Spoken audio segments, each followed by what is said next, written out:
Bueno, para seguir acá como el hilo discursivo en torno al artículo resultado de investigación que les hablé desde el inicio, crítica al concepto de desarrollo sostenible de la Cátedra de la Paz en Colombia, reflexiones desde un enfoque ambiental e intercultural, propongo entonces esta ponencia, el desarrollo sostenible como discurso institucionalizado en Colombia, listo, de un discurso institucionalizado a un discurso localizado en Colombia. Entonces, bueno, tendríamos nosotros acá que cuando hablamos de desarrollo sostenible, tendríamos que ir obviamente por allá a los años 1987 con el informe de Brundtland, Nuestro futuro común, en el cual se empieza a construir una definición sobre lo que es el desarrollo sostenible. Recordemos que desde el desarrollo sostenible se habla de una sostenibilidad ambiental, social y económica.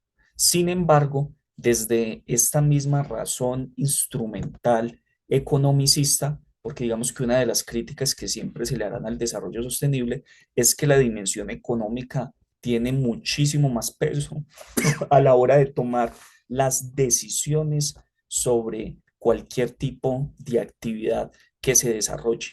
Entonces, si la actividad en términos económicos no es viable, desertemos de allí, ¿cierto? Porque de una u otra forma, en términos de progreso económico, ¿cierto? De mayor productividad, rentabilidad, el progreso en términos de desarrollo económico, pues va a seguir presente en el desarrollo sostenible. Por eso también se fue produciendo todo un tipo de desarrollos teóricos para cambiarle de calificativo. Entonces ya no desarrollo sostenible, sino sustentable o desarrollo a escala humana, etcétera, etcétera, ¿cierto? Como para empezar a discutir o disputarle en términos de significados y de sentidos al desarrollo, ¿cierto? Como lo venían planteando. Entonces, bueno, tenemos ahí esas tres dimensiones del desarrollo sostenible, la sostenibilidad social, ambiental y económica. Em, Voy a pasar entonces acá rápidamente lo que tiene que ver ya con como discurso localizado en Colombia. Resulta que, bueno, desde Boaventura de Sousa Santos nos va a plantear que hay dos formas de globalización, una globalización neoliberal y una contrahegemónica. La globalización entonces contrahegemónica es la que se empieza a producir desde la sociedad civil. Cuando la sociedad civil se organiza en redes, en grupos, en organizaciones, movimientos, y que empiezan también a decirle al Estado bajo el cual viven que no están de acuerdo con las políticas, planes de desarrollo, de gobierno que se llegan a implementar en sus localidades porque no están de acuerdo con los resultados económicos, sociales y políticos que el discurso de la globalización llega hasta sus territorios, hasta las localidades. Entonces podríamos decir que cuando hablamos del desarrollo sostenible como discurso localizado, se podrían asumir diferentes perspectivas.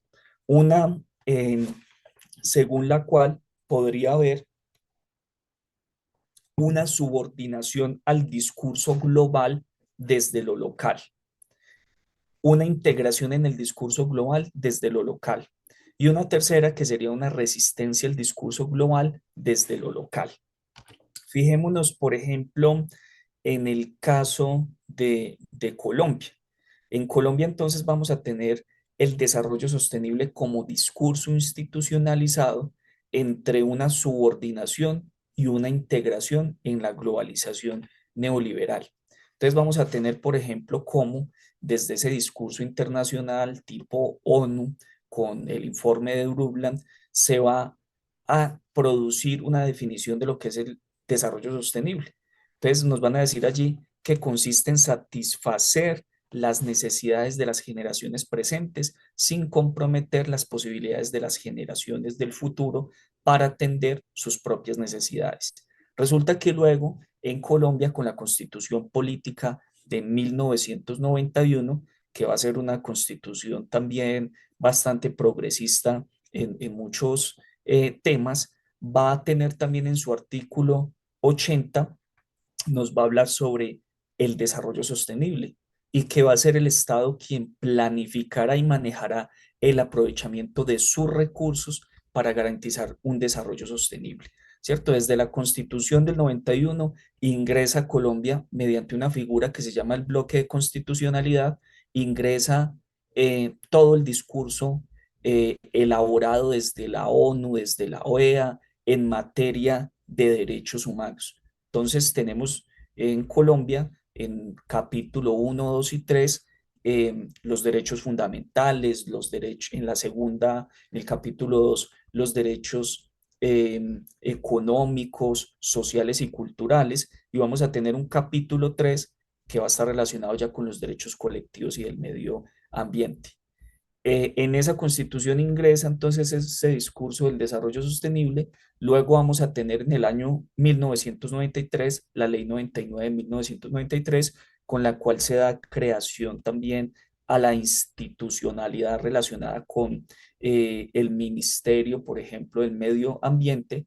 Y allí se va a hablar también en el artículo 3 del desarrollo sostenible y va a ser una réplica del discurso institucional, ¿cierto? Se entiende allí el desarrollo sostenible como aquel que conduce al crecimiento económico, a la elevación de la calidad de vida, al bienestar social, sin agotar la base de recursos naturales renovables en que se sustenta, pensando en el derecho de las generaciones futuras.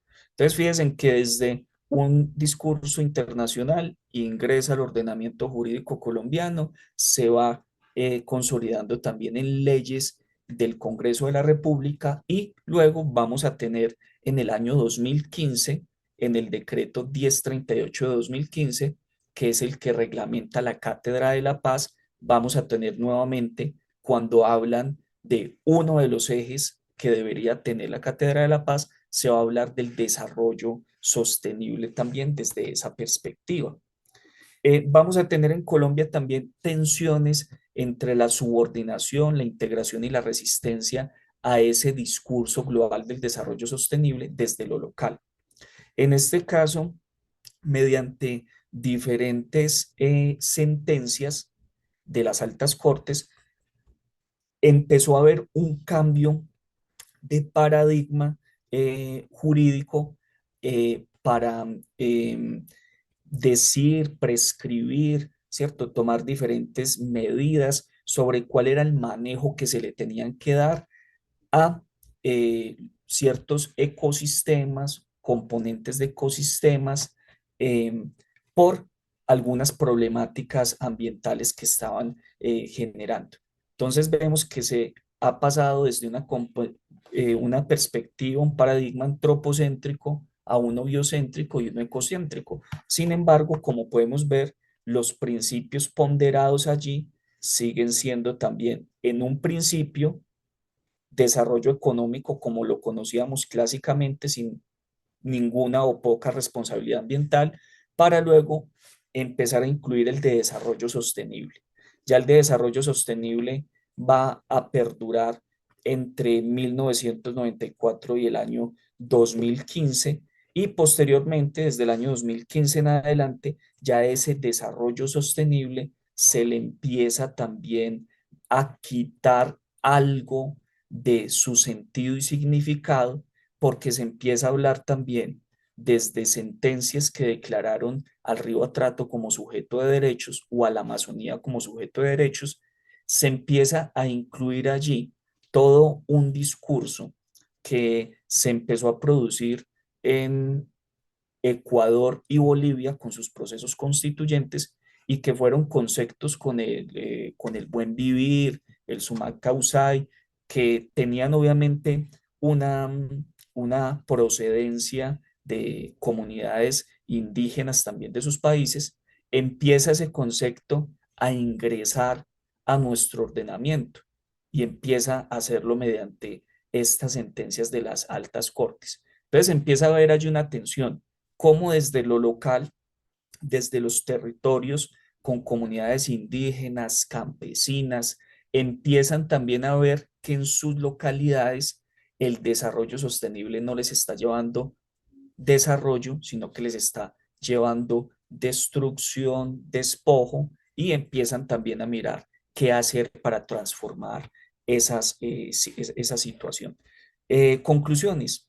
Los discursos y prácticas de los organismos internacionales y multinacionales inciden en los ordenamientos jurídicos de los países que integran dichos organismos.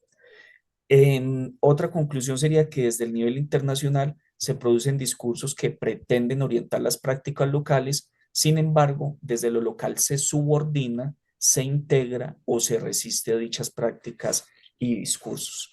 Muchas gracias a todos por su atención.